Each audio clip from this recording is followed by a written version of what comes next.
Welcome to NASP Dialogues. The Dialogue podcasts focus on events and issues in school psychology. I'm Brian McKevitt, NASP Communications Committee member, Nebraska delegate, and moderator of our current dialogue. Today we're discussing building and sustaining leaders in advocacy at the state level. Joining me is Lee Coquines. Lee, would you mind taking a moment to introduce yourself? I am a school psychologist in Wake County Public Schools. That's in Raleigh, North Carolina. And I work in an elementary school. It's about, not too big, about 520 kids. And I have a middle school that I work at, about 1,000 kids. And I serve on the North Carolina School Psychology Board as recently as the Legislative and Public Policy co-chair. But now I am just a committee member after doing this for about 8 years. And I also serve on the low incidence assessment team within Wake County Schools. Great. Wear lots of hats, it sounds like. Yes. So let's start just by maybe a brief story of your journey. How did advocacy become a movement within your association? Well, in 2011, NCSPA really started to revamp their advocacy structure and to think about, what do we do? I'm sure everybody across the country felt the budget cuts in 2008 and 2009 and 2010, and in North Carolina it was really devastating to pretty much from the east to the western part of in north and south. So across the state and especially in our rural communities it was felt, but it was really devastating. In Wake County, we had about 15 school psychologists who were laid off, and in Charlotte-Mecklenburg County, their staff in 2010 was cut by about half. So, I say we thought it was bad in Wake County, and it was even worse in Mecklenburg County, and then, nobody was even really talking about the rural communities. So we were, I'd say we were kind of at ground zero, and our association started to ask the question, what can we do now with a handful of people? And so I was pulled in with two other people. We had one of my colleagues from Wake County who had recently retired decided to be our lobbyist, and she had never been a lobbyist before, so she basically instead of truly enjoying her retirement, decided it would be fun to teach herself how to be a lobbyist.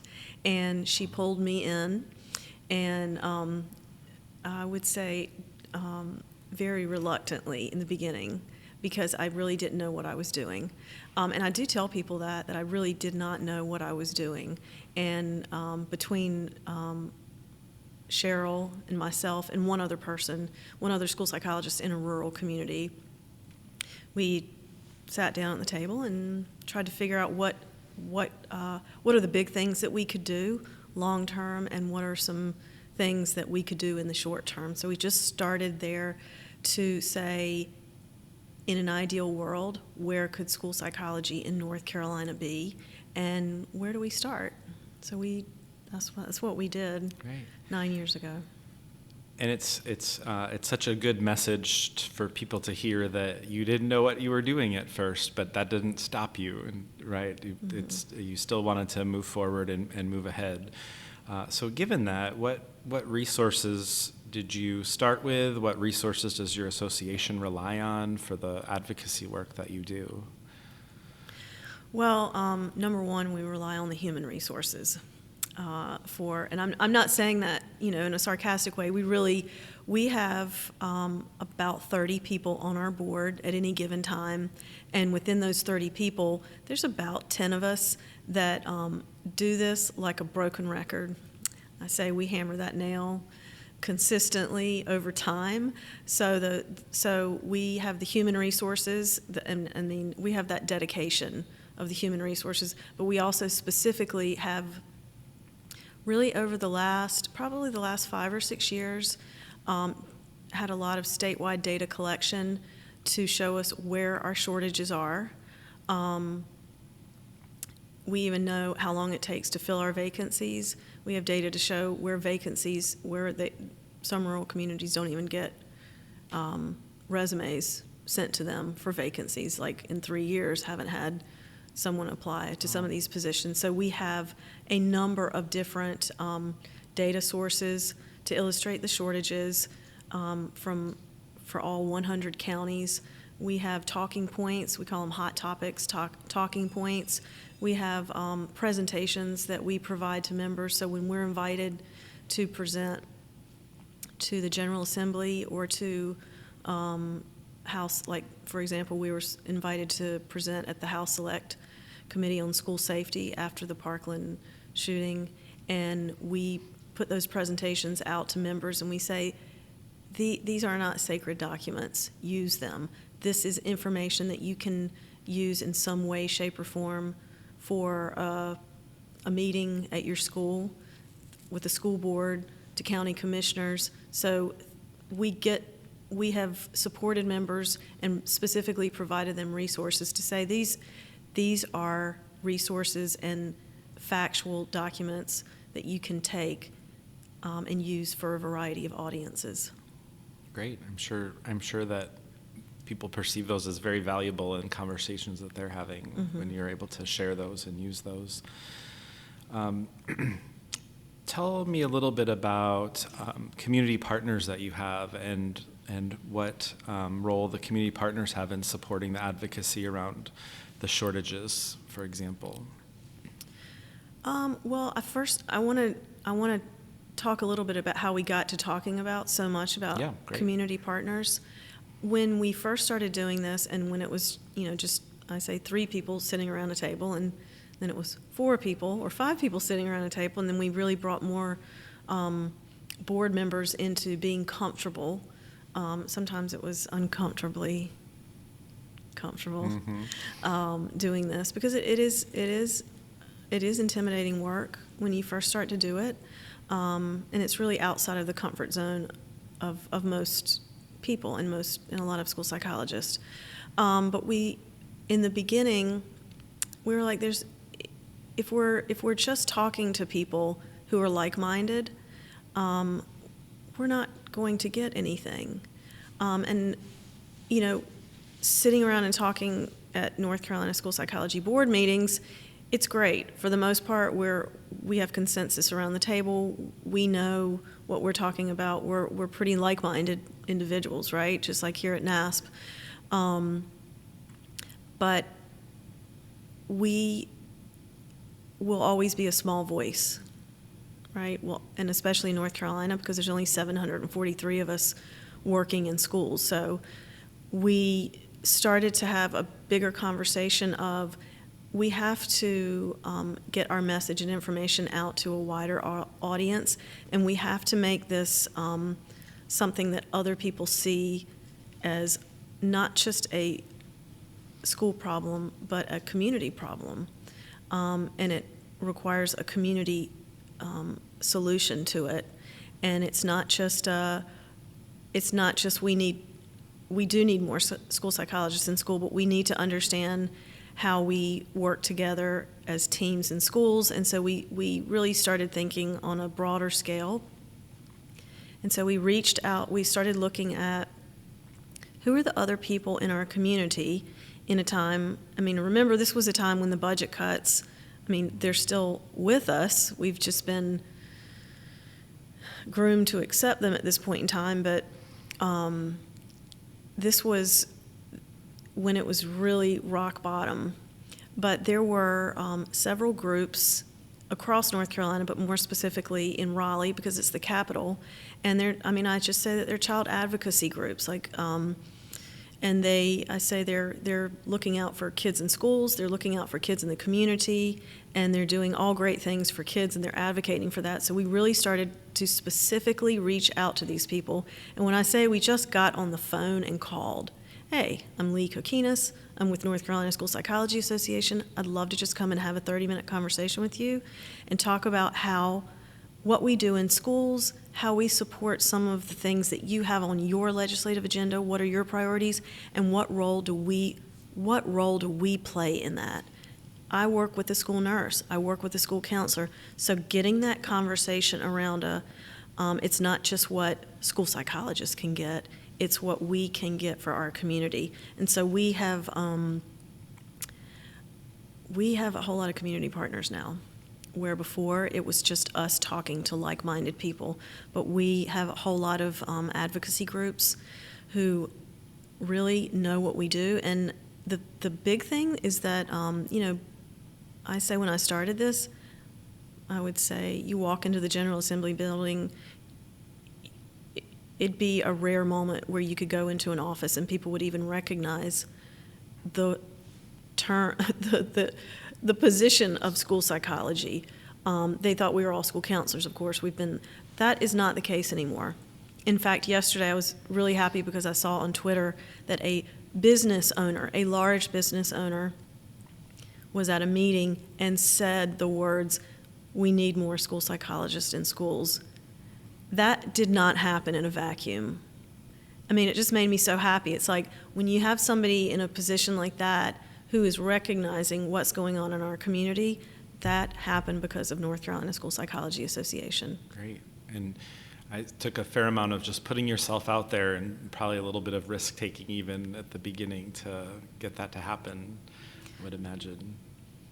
I have a habit of putting myself in uncomfortable positions. Well, that's what it takes, though, right? Talk a little bit about promoting that role of the school psychologists and comprehensive school psych services in the context of racial equity and access to comprehensive services. How does that fit into some of your advocacy messages? We are starting to have more and more conversations about that, because when you look at our profession, we're a white-dominated profession.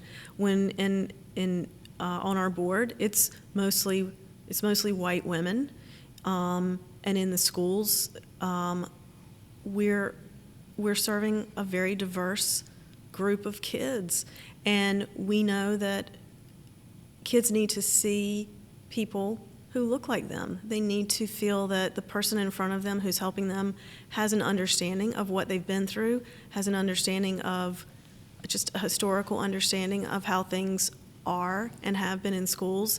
And I just feel so deeply about that. I'll get emotional about it if I talk about it too much. That is a conversation that we're having more and more. So one of the things that we're trying to do, we have 5 training programs in North Carolina,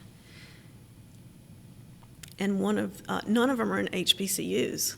So what we're trying to have a conversation of, if we are a profession that we want to have represent the faces of the kids in front of us, we have to have difficult conversations, and that's a difficult conversation to have. It makes people uncomfortable, and as you can see, it makes me emotional, but it's an emotional field, so that's okay. And so what I was going to say is that we're trying to look at how we can partner with some of the university training programs that are already existing, and have a school psychology fellows program. That's something that people can wrap their brains around. It's already the teaching fellows programs in North Carolina, the principal fellows program is in North Carolina. That is a way, that's an infrastructure that is familiar to people. It can be funded, and people, it's something that people can wrap their heads around and extend to school psychology, and we most definitely have the data to support that. So that's something, but you're not gonna start an additional training program without a heavy lift, and that's going to be, that's like a 5-year plan or a 10-year plan. So we're looking at ways to have a school psychology training program that is accessible to a working professional, and so we're just in the very beginning phases of that, but that's where we are. And that is something that your state association is trying to move forward with. Yes. Getting another training program. to get it, we have 5 training programs right now. And so, what we've said is that even if we filled all of the cohorts at all 5 of the training programs, and if we graduated everyone that started, if we filled the cohorts, we graduated them, and they stayed in North Carolina, we still couldn't fill our vacancies, because we have about 80 statewide vacancies. We still couldn't fill those vacancies. That's not a solution. And we have no control. They're going to leave the state because the compensation is just much higher, just stepping across state lines. When you're young, you can move easily. For sure. Could you, just to help me understand, when you mentioned school psychology fellows or teaching fellows or principal fellows, tell me just a little bit about what that means. The Teaching Fellows Program it still is in existence in North Carolina, but it used to be much more heavily funded. It is a recruitment tool for our state that brings people into the teaching profession, and they have a wide variety of experiences during their training program, and then it's paid for. And so you have to work for a number of years in the public school system to sort of pay that back. So that program was extended to principals fellows, because there is also in North Carolina a statewide shortage of principals. So they've extended that to foster leadership. And that is. They are fostering leadership in the profession with teaching fellows, with principal fellows, because of statewide shortages. Because in North Carolina, we're losing about 7,000 teachers a year across the state, which is, I hate to even say that. So this is a whole systemic problem. But the school psychology fellows program, if it were to move forward, would be a way to diversify the profession and to build leadership skills. And it is a true recruitment and hopefully a retention tool as well. And it specifically addresses our shortages. Great. That sounds like it could be a model for other states as well, if that moves forward. Talk a little bit about the relationship between your state organization and your State Department of Education. How have they supported your work? We have an excellent school psychology consultant through the Department of Public Instruction. When she came on, she was just a ball of fire that we desperately needed. Just good timing. Sometimes things in life just, it happens. She works very closely with school districts, providing, technical assistance, trainings across the state. She works very closely, when I say she, hand in hand with us through the board. She attends our board meetings. She's done an excellent job of collecting data. So before she came on, we really didn't know. When we talked about our shortages, we couldn't talk about it in any other way other than just personal experience in our district or just information that we knew from talking to other people. We didn't have any data to go around it. So we now know where she's collected data across the state for the last few years. So we are now able to walk into meetings with House and Senate representatives, school boards, county commissioner meetings, superintendent's meetings, and so forth. We know exactly how many shortages we have, we know exactly how many vacancies we have across the state. We know how many positions are allotted for, District 32, we know exactly how many positions are allotted and how many positions are filled. So we're able, and it's broken out by regions. We know, we have data to show how long it takes us to fill those positions. Are they vacant for 3 months, 6 months, 12 months, 3 years? That catches the attention of people who are in positions to do something about it. So when we walk into a meeting and people say, well, where are the shortages? Well, which county do you want? I can look that up for you. Or, for example, we know now that we didn't know a few years ago how many school psychologists, how many licensed school psychologists are there in North Carolina? 1,251. and we only have 59% of our workforce that's in schools. That's a conversation starter. For sure. And that is worrisome to people who are in positions to fund education.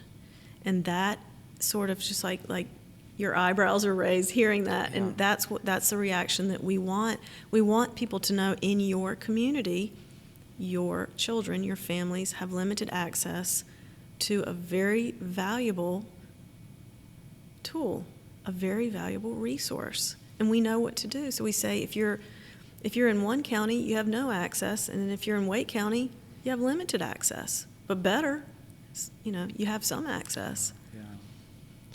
How do you, how does your association share some of that information with your members, or help your members use that or other information for their own advocacy work or their own meeting their own needs?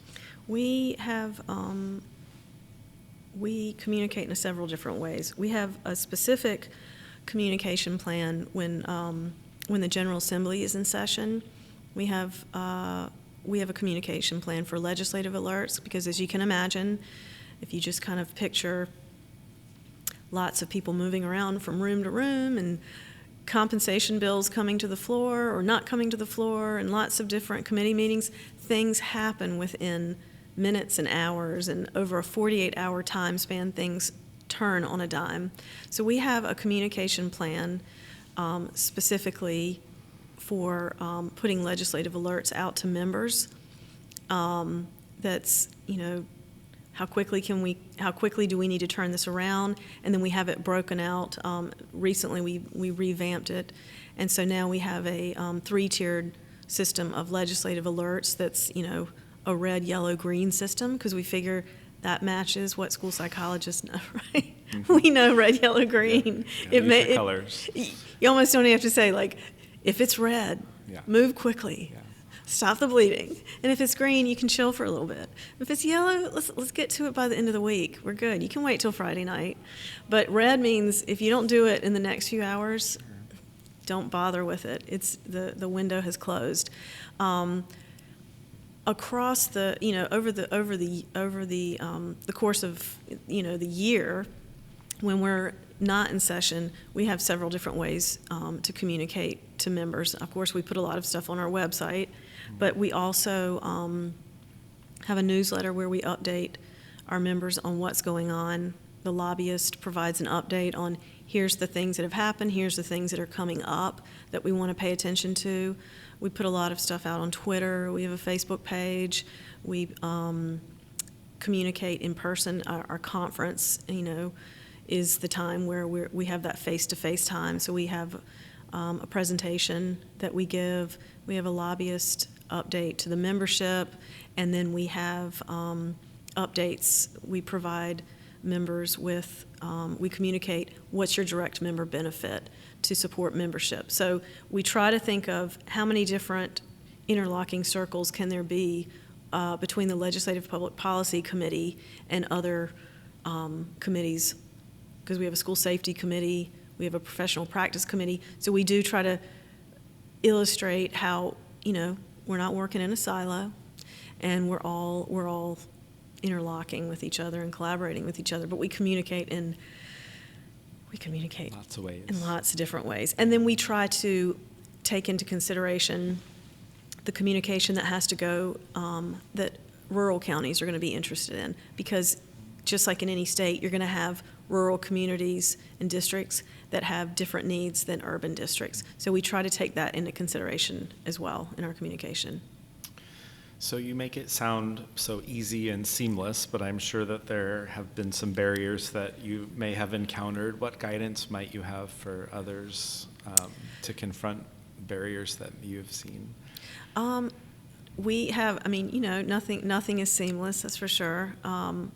It would be ridiculous to even think that in the world of advocacy and public policy there would be anything that is seamless. Number one, you cannot please everyone. It's a bumpy road, and especially with the political climate being very polarized. it is challenging. So we have to consider what our focus is. That's not a barrier, it's a challenge. One of the challenges that we have confronted time and time again is that it is a challenge to truly be a nonpartisan professional association. We have a wide range of professional views, perspectives, just like in our nation. I mean, there's polarizing views. So remaining nonpartisan is it's upsetting to some people, and it is challenging. And so what we have told our membership is, as much as we can, we're going to remain nonpartisan. And we know that we have to, if somebody is inviting us to a meeting and they're opening the door, we're going to go talk to them. And that, I have to say, it is upsetting to some people. But what we're trying to get people to see and be a little bit more comfortable with is that we're not supporting everything necessarily that person A sitting beside me may represent, but we have to come together. We're all in a community together, so we have to come together and figure out how can we do the right things for kids. And that ultimately is what we're trying to do, the right thing for kids. It's just that along the way, there's uncomfortable conversations, there's uncomfortable moments. We recognize that. We're not perfect, just like our kids. We're fragile humans. We make mistakes. And social media has been sometimes a challenge because we have to be really careful what we put out there.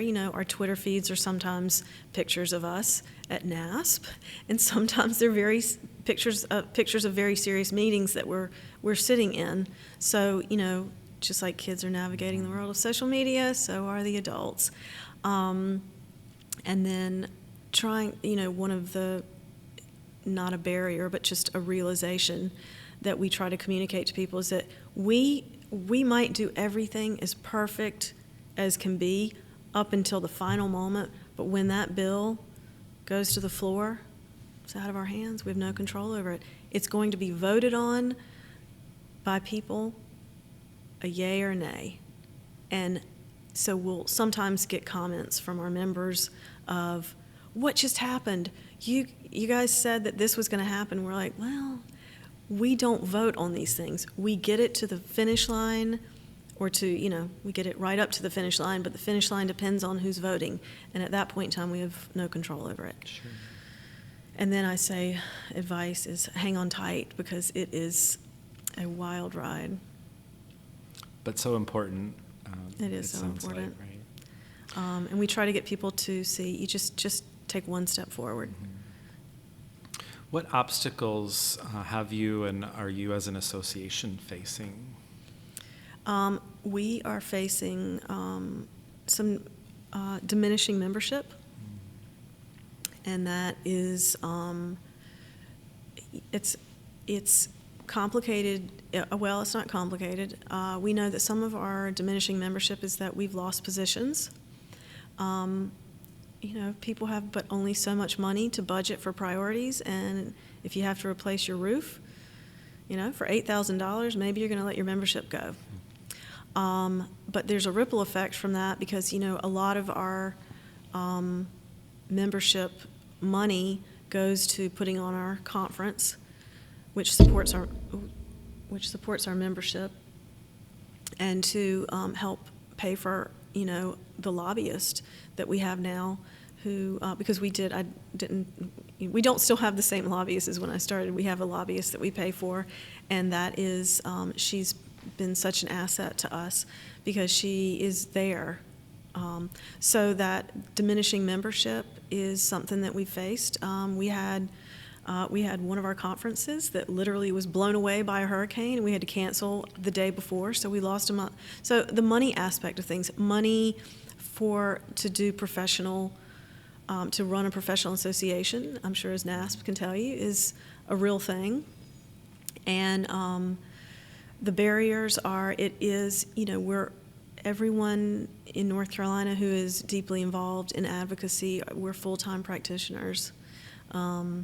We are in schools. We're doing this job every single day, and we have families, so there's only so many hours in the day, and people get really fatigued by it. Sure. So we say that self-care and is super important, and we have a pretty tight-knit group in North Carolina, so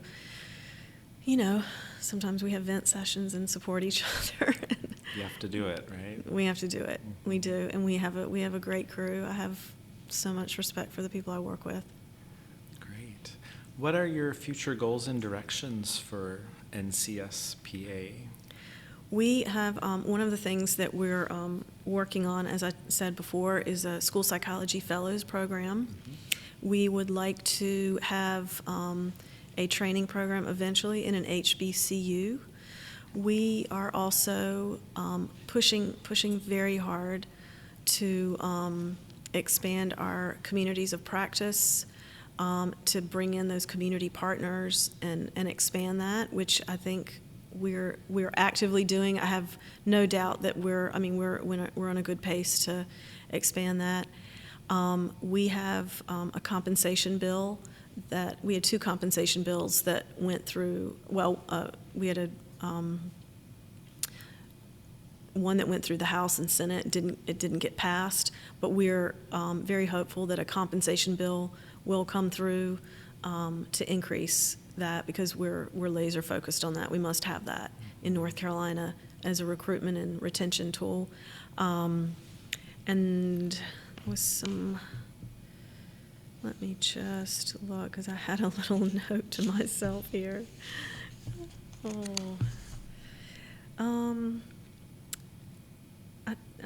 And then we would like to also, we got NCSP reciprocity in the last 12 months. So the other thing that we would like to have is, we would love to have a stipend for NCSP. So we're floating that idea as well.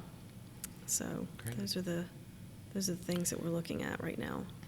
So you've done hard work to get where you are now, but there's still hard work to go.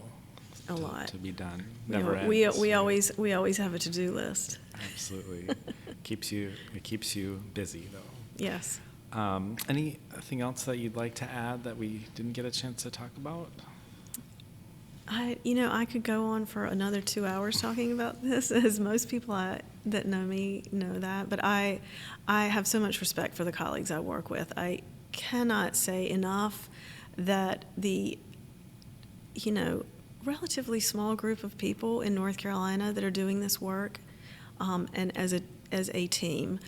I'm not trying to sound cliche. We truly are working as a team, and I have to say, I don't know if I've ever worked with as talented a group of people who are so dedicated, would pick up the phone at the busiest time of their day and year to do this work. And that dedication is being recognized by our community at a time when it's hard work to do.